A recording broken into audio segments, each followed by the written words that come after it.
Welcome. I'm David Birnbaum. It's Wednesday, August 3rd, 2016. And we're here to have a conversation about my 3-volume work, Summa Metaphysica series, which proposes potentialism theory. I'm here with Mark Davis from Atlanta, who has written extensively about the series. We're trying to get our arms around the theory, and we're going to do it via a conversation. We're going to peg off of the following theme: Charles Darwin's Beethoven and David Birnbaum's Beethoven, meaning how does Darwinian theory get to the great composer Beethoven, and how does my theory get to the great composer Beethoven from the Big Bang? Okay, how do we get from the Big Bang to Beethoven, approximately 1800, according to each of the theories? I'm going to throw the question open first to Mark Davis to open the discussion. Thank you. When I first came across potentialism, what I found different about it is it was all-inclusive. There are a lot of questions left to be answered by randomness theory, which is the popular one currently. But it lacked a certain direction. It just seemed... Randomness theory. Yeah, right. Obviously, in the name, it's random. But what they proposed was just everything happened by accident and, chaos, and the world's falling apart, which makes no sense because if you look at the history of the universe, it's been about creation. Things have gotten more complex, more complicated. You started with particles, and then molecules, and then stars, and now people. And mere chance just makes no sense.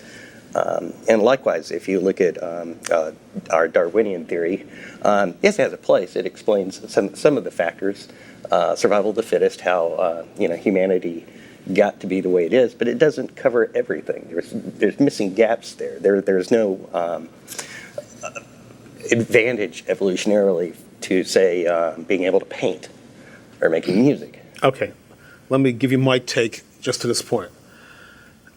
When the first volume of Summa Metaphysica, which was called God and Evil, which was published by Katav Publishing, came on the scene in 1988, there was one prevalent theory about the universe, and that theory is randomness theory. And they are allied with the atheist group. So it's randomness/atheist theory. And they're sort of centered in England. And according to this theory, everything's random, chaotic. And just by accident or chance, our universe was created, and just by accident chance, it evolved over the past 14 billion years in a very complex fashion, a sophisticated fashion, and ends up again with Mr. Beethoven in 1800. And now this group effectively controls key chokeholds in academic life because they control the major British journals. And since they control the major British journals, they control the debate to a great extent. And they basically stymie and cut off debate. They basically stymie discussion and typically will defame any person proffering an alternate theory. So for instance, there was a group called Intelligent Design, which challenged randomness theory, and they were defamed almost into non-existence. Randomness theory can be accused of being total nonsense. It can be accused as the successor to the theory which says you can get gold out of lead. Except the theory that can get gold out of lead is probably more sophisticated theory, however wrong and however nonsensical, than randomness theory, which is total nonsense, total and complete nonsense. I'm not the only person who says this, but just for the context, that's what I think of it. It doesn't rise to the level of being even neo-scientific. Having said that, potentialism theory says there is a direction to the universe. And potentialism theory may be right or may be wrong.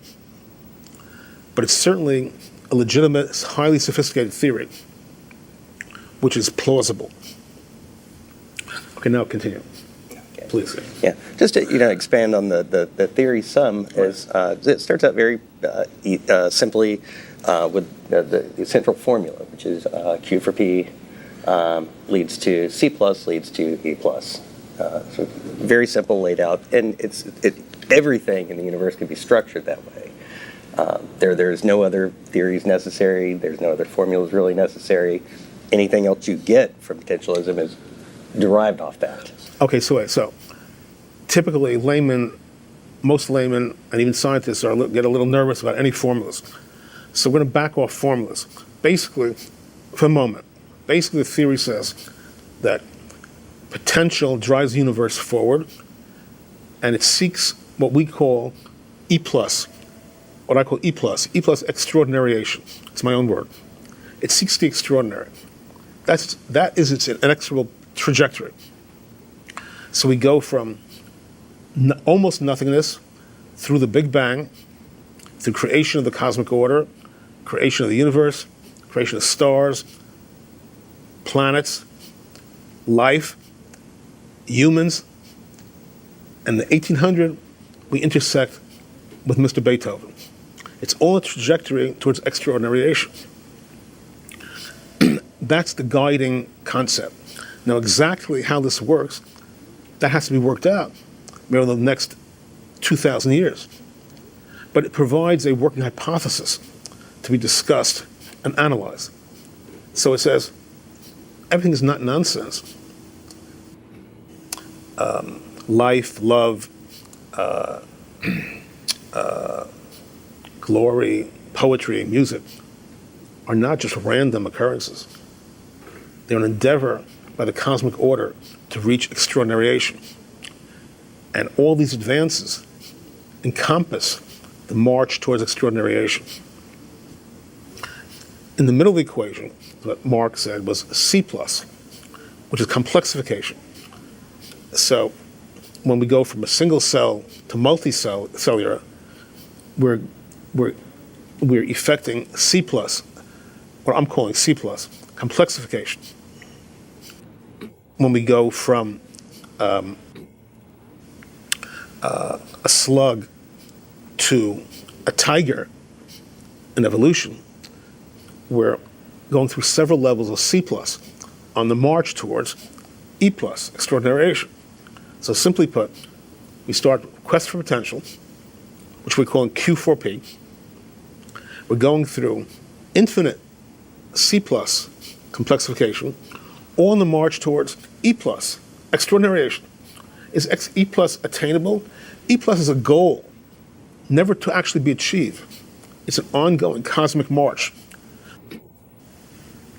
So the cosmic has a goal, a target.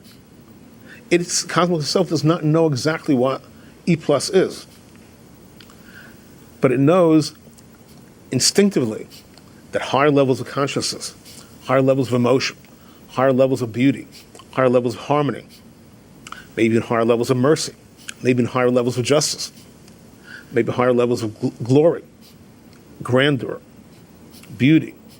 All these are on the basic build-out towards more and more extraordinariation. So what looks like a obscure formula turns out to be not that obscure. The cosmos is continuously building out inexorably towards a goal which is not quite sure of E plus. Along the way, it creates dinosaurs through manipulation of DNA. That was wiped out, it reboots, and ends up with humans as the dominant force on the planet. So guys, we have to be good, or we're replaceable. The dinosaurs are replaceable, and we're replaceable. Because the cosmic order has its own plans for the universe.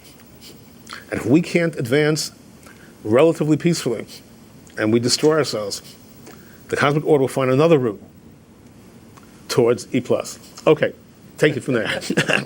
Yeah, a little more about the complexification, actually. So C plus, right? Yeah, C Right. plus, in the middle of the equation. These are events that we've seen over time. Yeah, please. On different scales. Yeah, let's say- hear about that, right? So let's start with the Big Bang. And the Big Bang, the initial moments of the universe we know, there were only particles. The atoms didn't exist. There was nothing but loose particles. And then our first complexification event was the formation of hydrogen, of an atom. And after that, we started quickly, well, on a universal scale quickly, we filled out the periodic table. And once that was done, you'd think there's nowhere to go. It's just a world full of atoms. And then we had the first molecules form, yet another complexification event. So the world took a turn in a direction that nobody could have foreseen. Not that there was anybody there at the time, but if they had been, you wouldn't have been able to know where it was going to go next. Right. So tell our viewers where we go from the periodic table to humans. Alert our viewers how we get from the periodic table to humans as we know it today, just broadly speaking. Yeah. From there, once plants were formed. No. First, we have to go through supernovas. Supernovas are creating and baking the elements of the periodic table, exploding and showering the universe with the various elements. And the elements, a lot of them end up on our planet. And eventually the elements are stitched together, I would say by Q4P, into eventually becoming humans as we know it. How does that sound to you? Yeah, there's some jumps in there, but between like algae and multicellular plant life. Please fill it in, yeah. And eventually, after plant life, well, you'd think that's as complex as it can possibly get, and suddenly we have actual life forms, life that's self-aware and can think. And I would argue that humanity is that next step of complexification, because we can reason and fashion advanced tools. One of the things, and the reason I know we've talked about before, is that we call it, complexification instead of complexity, is to state there is a difference between the two, because complexity itself is purely mechanical. And from a Darwinian perspective, that would be a purely mechanical survival of the fittest. Things like compassion, art, have no place in a Darwinian system. If we were running purely on that, we wouldn't go to concerts. It wouldn't happen. It would just be this fluke that somebody could make some sound and nobody would be interested in it. Right, it's more than that. If we just want survival of the fittest, we might just have a very sturdy slug, which is able to survive, nuclear winter. There'll be survival of the fittest. And we would be averse to get anything more complex. We would not want